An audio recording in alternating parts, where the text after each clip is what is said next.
আচ্ছা, একটা বেশ অদ্ভুত প্রশ্ন দিয়ে আজকের আলোচনাটা শুরু করা যাক, কি বলেন? হ্যাঁ, নিশ্চয়ই। কাউকে ভালোবাসার মানুষ বা ধরুন খুব কাছের কোনো বন্ধু যখন প্রত্যাখ্যান করে তখন যে কষ্টটা হয়, সেই কষ্টটা কি পারে ফুটবল লেগে পাওয়া একটা চোটের মতো বাস্তব? হুম, প্রশ্নটা খুবই ইন্টারেস্টিং। আর আমাদের হাতে যে সোর্সগুলো আছে, সেগুলো বলছে উত্তরটা হলো হ্যাঁ, তাই নাকি? হুম। মানে দুটোই এক? প্রায় এক। আমাদের মস্তিষ্ক নাকি এই দুটো ব্যথার মধ্যে খুব একটা পার্থক্যই করতে পারে না। বাহ, এটা তো বেশ অবাক করার মতো। বিষয়টা শুনতে যতটা অদ্ভুত লাগছে, হুম। আসলে বিজ্ঞানের দিক থেকে দেখলে এটা ততটাই সত্যি। এর কারণটা কি? এর কারণ বুঝতে গেলে আমাদের একটু বিবর্তনের দিকে তাকাতে হবে। মানে আদিম সমাজে একা হয়ে যাওয়াটা ছিল মৃত্যুর সমান, তাই না? দল থেকে বিতাড়িত হওয়া মানেই তো। একদম হয় বন্য জন্তুর শিকার হওয়া, হুম। নয়তো না খেতে পেয়ে মরা। তো আমাদের মস্তিষ্ক সামাজিক প্রত্যাখ্যানকে একটা জীবন মরণ হুমকি হিসেবেই দেখে, আর তাই শারীরিক আঘাতের মতোই তীব্র প্রতিক্রিয়া দেখায়। আচ্ছা, তাহলে আজকের এই আলোচনায় আমরা এই সোর্সগুলোর সাহায্য নিয়েই বোঝার চেষ্টা করব যে প্রত্যাখ্যাত হলে আমাদের শরীরে আর মনে ঠিক কি কি ঘটে, কেন আমাদের আচরণেও বদল আসে, আর সবশেষে এই কষ্ট থেকে বেরোনোর উপায়টাই বাকি। ঠিক। তাহলে সবচেয়ে চমকে দেওয়ার মতো তথ্যটা দিয়ে শুরু করি। সোর্সে বলা হচ্ছে মানসিক কষ্টের জন্য নাকি প্যারাসিটামলের মতো সাধারণ ব্যথানাশকও কাজ করতে পারে।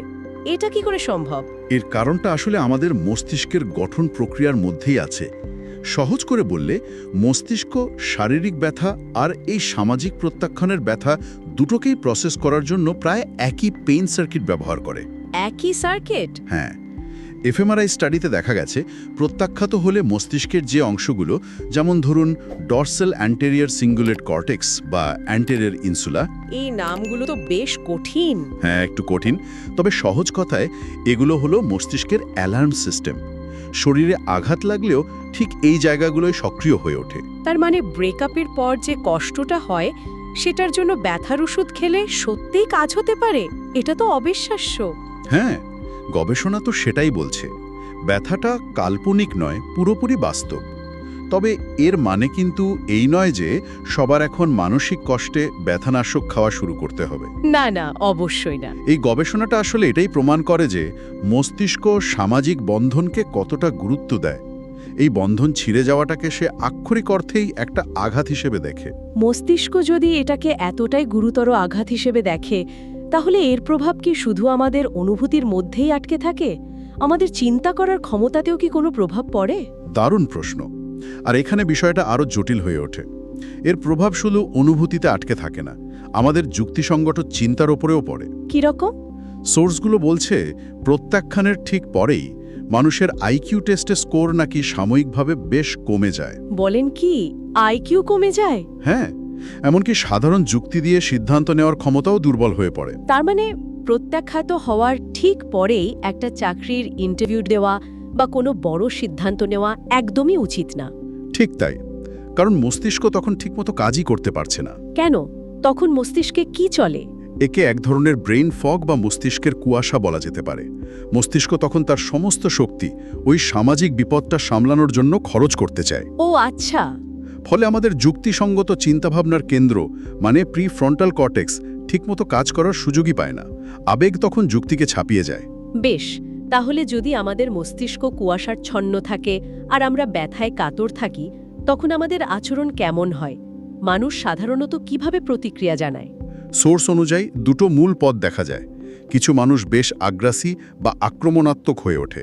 রেগে যায়? হ্যাঁ, তারা প্রত্যাখ্যানের কারণে ক্ষুব্ধ হয় এবং সেই ক্ষোভটা বাইরে প্রকাশ করে। এটা অনেকটা ফাইট রেসপন্সের মতো। আবার ঠিক এর উল্টোটাও ঘটে। কিছু মানুষ তখন দলের কাছে নিজেকে আবার গ্রহণযোগ্য করে তোলার জন্য মরিয়া হয়ে ওঠে। মানে অন্যদের খুশি করার চেষ্টা করে। একদম। তারা হয়তো অন্যদের আরও বেশি সাহায্য করতে শুরু করে, সবার সাথে একমত হওয়ার চেষ্টা করে। একে প্রো সোশ্যাল রেসপন্স বলা হয়, মানে সম্পর্কটা মেরামত করার একটা চেষ্টা। তাহলে এই গভীর কষ্ট থেকে মুক্তির উপায় কি? এই ব্যথা কি আমাদের সারা জীবন বয়ে বেড়াতে হবে? না, সৌভাগ্যবশত তা নয়। প্রথম এবং সবচেয়ে জরুরি ধাপ হল কষ্টটাকে স্বীকার করে নেওয়া। আমার কষ্ট হচ্ছে, এ সত্যিটা মেনে নেওয়া। তারপর? এরপর একটি খুব কার্যকরী পদ্ধতির কথা সোর্সে বলা হয়েছে, যার নাম কগনিটিভ রিঅ্যাপ্রেজাল।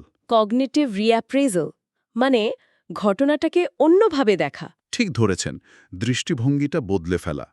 যেমন ধরুন, প্রত্যাখ্যানকে ব্যক্তিগত ব্যর্থতা হিসেবে না দেখে পারস্পরিক অমিল হিসেবে দেখা। ও আচ্ছা, মানে আমার মধ্যেই কোনো সমস্যা আছে এটা না ভেবে। এটা ভাবা যে আমাদের মধ্যে মতের বা পথের মিল হলো না। এই ছোট্ট পরিবর্তনটাই কিন্তু অনেক বড় পার্থক্য করে দেয়। আর এর পাশাপাশি নিজের প্রতি একটু সহানুভূতিশীল হওয়াটাও খুব জরুরি। নিজেকে দোষ না দেওয়া। একদম। নিজেকে দোষ না দিয়ে বরং নিজের যত্ন নেওয়া। তাহলে পুরো আলোচনার সারমর্ম করলে এটাই দাঁড়ায় যে প্রত্যাখ্যানের ব্যথা কোনো কাল্পনিক অনুভূতি বা দুর্বলতার লক্ষণ নয়। এটা একটা বাস্তব, গভীর স্নায়বিক প্রতিক্রিয়া। হ্যাঁ, যা আমাদের বিবর্তনের সাথে জুড়ে আছে। আমাদের মস্তিষ্ক সামাজিক অন্তর্ভুক্তিকে বেঁচে থাকার জন্য অপরিহার্য মনে করে, তাই এর অভাবে এতটা তীব্র প্রতিক্রিয়া জানায়। ঠিক, একে বোঝা মানে আসলে নিজেকেই আরও ভালোভাবে বোঝা। হুম। আলোচনা শেষ করার আগে শ্রোতাদের জন্য একটা প্রশ্ন রেখে যেতে চাই।